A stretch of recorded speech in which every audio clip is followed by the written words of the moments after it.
جن کے ماں باپ دنیا میں ہیں انہیں احساس نہیں کہ کتنی عظیم نعمتوں کے ساتھ ہم زندگی گزار رہے ہیں۔ کسی کہنے والے نے کہا ہے کہ نعمت ختم ہونے کے بعد اس کی قدر کا انسان کو احساس ہوتا ہے۔ یہ چہرے جن پہ تم جھریاں دیکھتے ہو یہ معمولی چہرے نہیں ہیں۔ ماں باپ کے چہرے جن پہ بڑھاپے کی وجہ سے جھریاں پڑ گئی، اگرچہ وہ دیکھنے میں زیادہ حسین معلوم نہ ہو، لیکن ان چہروں کے اندر وہ محبتوں کے اتار چڑھاؤ اور نشیب و فراز موجود ہے کہ نبیوں کے تاجدار نے اپنے زبان ماں اوحا سے ارشاد فرمایا، جس نے ایک مرتبہ اپنی ماں کے چہرے کو محبت کے ساتھ دیکھا اللہ اسے ایک مقبول حج کا ثواب عطا فرماتا ہے۔ ماں باپ کو گھر سے نکالنے والے، اپنی پسند کی شادی کے نام پر ماں باپ کا دل دکھانے والے، اپنے ماں باپ کو رلانے والے، ماں باپ کے اخراجات مانگنے پر ان کو ڈانٹنے والے، ذرا غور تو کرے قاسم نعمت مالک جنت مالک کل مصطفیٰ جان رحمت کہتے ہیں کہ کاش میری امی حضرت آمنہ اس وقت حیات ہوتی اور میں تمہیں عشاء کی نماز پڑھا رہا ہوتا اور میری ماں مجھے بلاتی اے محمد ادھر آؤ تو میں کیا کرتا؟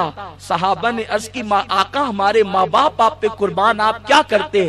سرکار فرماتے میں نماز کو چھوڑ دیتا اور لبیک کہتے ہوئے اپنی ماں کی بارگاہ میں پہنچ جاتا۔ اللہ کے حبیب صلی اللہ علیہ وآلہ وسلم اپنی امت کو ماں باپ کی اہمیت کا احساس دلا رہے ہیں۔ میرے پیارے آقا صلی اللہ علیہ وسلم کے پیارے دیوانوں، اللہ کے حبیب صلی اللہ علیہ وسلم نے فرمایا ماں باپ کی بے ادبی وہی کرتا ہے جن کے دل اللہ سخت کر دیتا ہے۔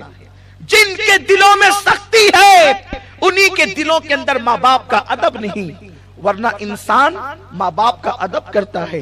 امام اہل سنت رضی اللہ تعالی عنہ والدین کے حقوق بیان کرتے ہوئے ارشاد فرماتے ہیں کہ ماں باپ سے ڈائریکٹ گفتگو کرنے کی اجازت نہیں، بلکہ ماں باپ سے گفتگو کے آداب یہ ہیں، اسلامی آداب یہ ہیں کہ جب ماں باپ سے گفتگو کرنا ہو تو پہلے ان سے اجازت طلب کرو، اگر وہ اجازت دیں تو ان سے اس طرح گفتگو کرو جیسے ایک غلام اپنے آقا سے گفتگو کرتا ہے۔ آپ اندازہ کریں کیا اپنا انداز بھی یہ ہے؟ میرے پیارے آقا صلی اللہ علیہ وسلم کے پیارے دیوانوں، بڑی معذرت کے ساتھ ہم اپنے پیسے کہاں کہاں خرچ کرتے ہیں، مگر یاد رکھیں ماں باپ پہ خرچ کرنے پر اللہ جو ثواب عطا فرماتا ہے نہ وہ مسجد کے بنانے پر عطا کرتا ہے، نہ مدرسے پہ چندہ دینے پہ وہ ثواب ملتا ہے، نہ اللہ اکبر کسی جگہ اور نیک کاموں میں آپ کہیں خرچ کریں، ماں باپ پہ خرچ کرنے پر جو ثواب ملتا ہے وہ ثواب کہیں نہیں ملتا۔ بڑی معذرت کے ساتھ ہم ماں باپ کو اہمیت ہی نہیں دیتے۔ لوگ مجمع کے اندر اگر مسجد اور مدرسے کا چندہ ہو رہا ہو اور وہاں پر 5,000 10,000 1 لاکھ لکھا دیتے ہیں، حالانکہ وہ گھر سے اس حالت میں آتے ہیں کہ ماں نے کہا کہ بیٹا مجھے دواخانہ جانا ہے، کچھ روپیے دے دو تاکہ ڈاکٹر کی فیس ادا کر دوں، تو وہ ماں کو یہ کہہ کے آتا ہے بڑھاپے میں تمہیں کتنے پیسے لگتے ہیں، کیا میں سب تمہیں پہ خرچ کر دوں؟ میرے پیارے آقا صلی اللہ علیہ وسلم کے پیارے دیوانوں، آپ کو بتاؤں کون اس وقت خوش نہیں رہنا چاہتا؟ خوش رہنے کے لیے آج لوگ ناولیں پڑھ رہے ہیں، خوش رہنے کے لیے لوگ الگ الگ انداز سے ٹپس دیکھتے ہیں کہ کون سا طریقہ خوش رہنے کا ہے۔ میرے پیارے آقا صلی اللہ علیہ وسلم کے پیارے دیوانوں، میرے آقا غیب داں نبی صلی اللہ علیہ وسلم فرماتے ہیں اگر ہمیشہ خوش رہنا چاہتے ہو اور لمبی عمر چاہتے ہو، اگر یہ دو چیزیں نعمت پانا چاہتے ہو، اللہ تمہاری عمر کو لمبی کرے اور تمہیں زندگی میں ہمیشہ خوش رکھے، تو تم اپنے ماں باپ پہ خرچ کیا کرو۔ جو ماں باپ پہ خرچ کرتا ہے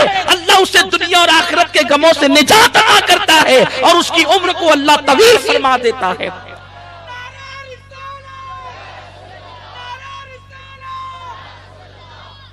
ماں باپ پہ خرچ کرنے کے حوالے سے بڑی معذرت کے ساتھ موبائل کے ریچارج پر ہم جتنا خرچ کرتے ہیں مہینے میں اتنا بھی اپنے ماں باپ پہ خرچ نہیں کرتے۔